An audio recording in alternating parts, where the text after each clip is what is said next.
Maligayang Pasko po sa inyong lahat. Pakibati nga po yung mga katabi natin ng Merry Christmas.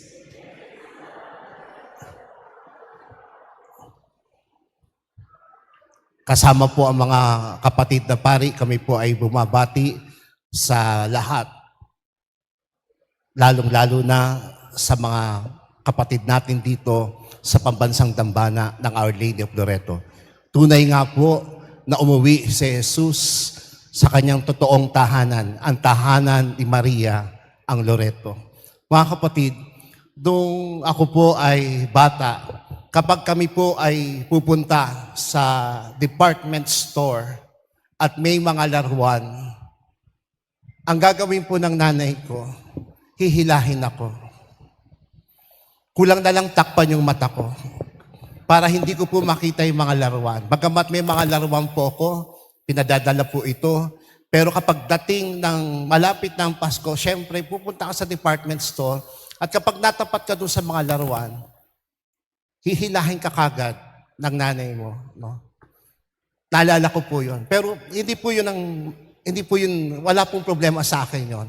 Pero mga kapatid, naalala ko rin nung magpapasko, ang unang ipinakilala sa akin ng aking mga magulang ay ang batang Jesus.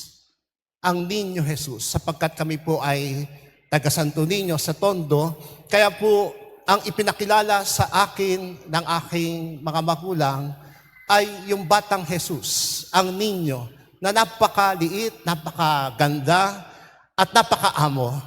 Kaya nga nung ako'y nag-high school na, ipinakita sa akin ang isang krus na nakapakot, sinasabi ng madre, yan ang Kristo. Hindi po ako makapaniwala. Ayaw kong paniwalaan na siya yung Kristo na aking sinasampalatayanan. Mga minamahal ko mga kapatid, sa Ebanghelyong pinasa po natin, napakasimple lang ng Pasko. Hindi ko complicated, sabi nga ng mga millennials, no? Hindi complicated yung Pasko. Napakasimple. Ipinanganak po si Jesus. Hindi dahil wala pong tumatanggap sa Kanya. Sabi nga po ni Pope Benedict, kasi ganun po ang larawan natin, di ba? Parang walang tumatanggap kay Jesus, kaya siya po ay ipinanganak sa isang sabsaban. Pero sabi po ni Pope Benedict, hindi dahil walang tumatanggap sa Kanya, kundi talagang sarado ang mga noong mga panahon na yon.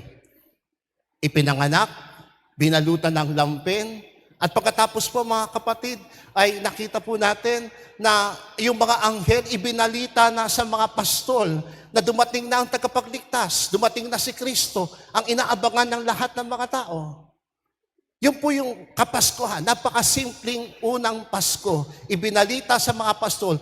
Ngayon po ang tanong, sino ba itong mga pastol na ito? Bakit ibinalita sa mga pastol? Ang mga pastol po mga kapatid ay walang pangalan. Ang mga pastol po mga kapatid ay hindi pinapansin sa lipunan ng mga Hudyo. Ang mga pastol mga kapatid ay baliwala. Kapag sila po ay saksi, hindi po sila pinaniniwalaan sa korte sapagkat sila po ay galing sa mababang sektor ng lipunan. At ang tanong po ngayong gabing ito, bakit nagpakita o bakit in-announce ng mga anghel sa mga pastol na dumating na ang tagapagligtas?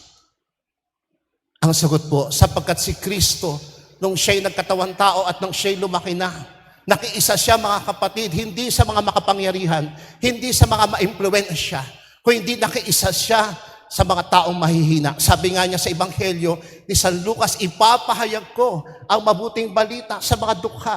Hindi niya sinabing ipapahayag ko ang mabuting balita sa mga makapangyarihan, kundi binigyan niya ng espesyal na luklukan ang mga dukha at mga mahihina at mga maliliit. Ipapahayag niya ang mabuting balita sa kanila. Pero bago po ipinanganak si Jesus, nagkaroon po ng talaan, census. Hindi ko po alam kung alam niyo yung census. Meron pong census sa Pilipinas, tinatanong kung ilang kayo sa bahay. Pero dito po sa Ebanghelyong binasa natin mga kapatid, nagkaroon po ng malawakang census ang emperor sa pangalan na Emperador Augustus. Kilala po natin kung sino si Emperor Augustus. Siya po'y makapangyarihan. Itinuturing siya na Diyos. Itinuturing siya na siya'y tagapagligtas. Ngunit mga kapatid, nakakapagtaka, bakit nagkaroon ng pagpapatala? Bakit nagpa-census ang emperor sa bayan ng ating Panginoon? Mga kapatid, ipapaalala ko po sa inyo, sa lumang tipan, nagkaroon din ng census. Sa aklat po ni Samuel, ang Haring David ay nagpatala ng mga tao. Nagpa-census siya. Ano po ang dahilan kung bakit nagpa-census ang Haring David? Nagpa-census po ang Haring David sapagkat nais niyang malaman. Nais niyang malaman kung gaano karami ang mga lalaki. Sapagkat itong mga lalaking ito, mga kapatid, ang gagamitin niya sa pakikipagdigmaan. Nung nalaman ito ng Diyos, nagalit po ang Diyos. Nalungkot ang Diyos. Mga kapatid, ganun din si Emperor Augustus. Kaya po siya nagpatala dahil para makita niya, malaman niya kung gaano kalawak na ang kanyang kapangyarihan, gaano nang kalawak ang kanyang nasasakupan. Kaya nagpatala ang emperor.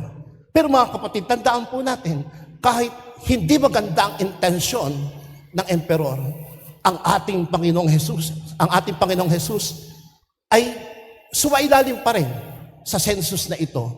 Siya po'y nakiisa. Nagpabilang siya kasama ang kanyang mga magulang. Nagpatala siya. Ano pong ibig sabihin nito? Kaya nagpabilang, nagpatala si Jesus, mga kapatid, para ipakita niya na siya'y nakikiisa sa mga mahihina.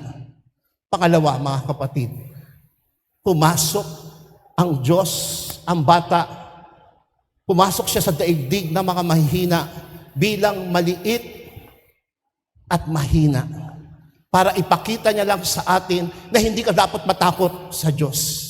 Para ipakita niya lang sa atin, kaya ng hawakan ng Diyos. Para ipakita niya lang sa atin, kaya ng halikan ng Diyos, kaya ng tanggapin ng Diyos. Kung dati-rati malayo ang Diyos, sa pamamagitan ni Jesus na nagkatawang tao, ang Diyos ay pwede nang abutin. Ang Diyos ay pwede nang yakapin. Ang Diyos ay pwede mo nang halikan ng Diyos sapagkat nagkatawang tao ang Diyos. At pangatlo, mga kapatid, nagpakita ng kahinaan ng bata. Nagpakita ng kaliitan ng bata. Bakit po siya nagpakita? Bakit nagpahayag ang Diyos sa bata? Nagkatawang tao ang Diyos sa pamamagitan ng bata. Ipinakita niya na siya'y mahina, ipinakita niya na siya'y maliit. Sa kabila ng kaliitan, sa kabila ng kahinaan ng isang bata, may taglay po itong kapangyarihan. At ang taglay nitong kapangyarihan, mga kapatid, meron siyang kapangyarihang magmahal. Meron siyang kapangyarihang ngumiti. Meron siyang kapangyarihang magpatawad. Meron siyang kapangyarihang maging maawain. Yan po ang Diyos natin.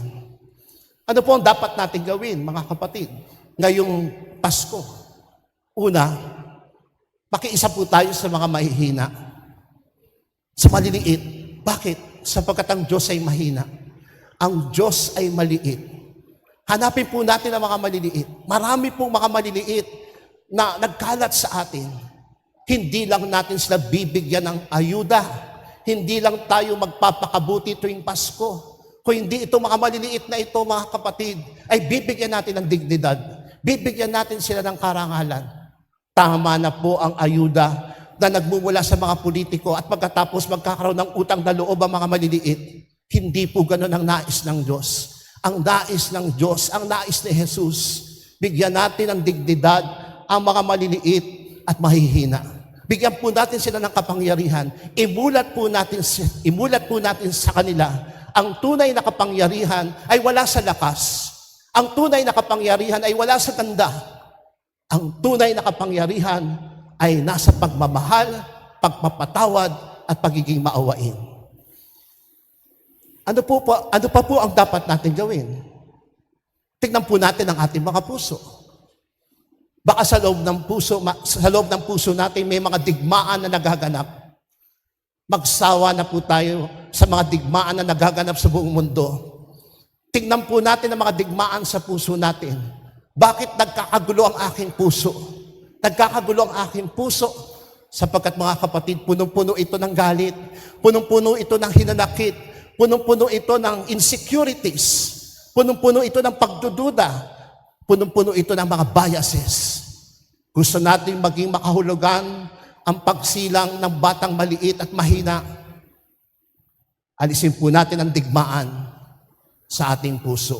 At kapag inalis natin ang mga digmaan sa ating puso, papayapa at gaganda ang mga relasyon natin sa isa't isa. Mga minamahal ko mga kapatid, meron pong isang mama na napunta sa mall dahil magpapasko.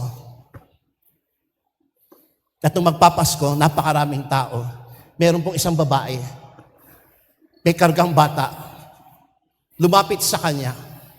Sabi ng babae, pakikarga nga itong bata, itong sanggol. Yung binata, kinarga niya. Pagkatapos mo ng isang oras, wala na yung dalaga, wala na yung babae. Hinahanap niya yung babae, wala yung babae. Kaya nagpanik po itong binatang ito.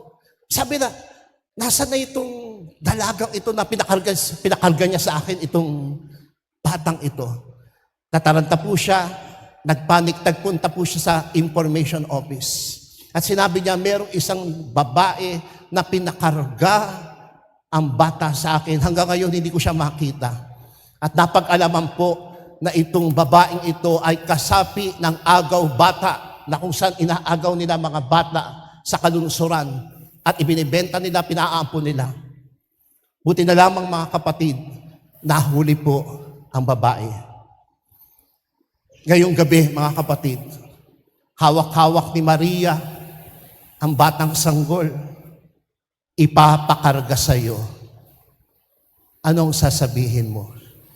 Ano ang ibubulong mo sa batang Jesus para sa iyong sarili, para sa iyong bayan, at para sa iyong pamilya?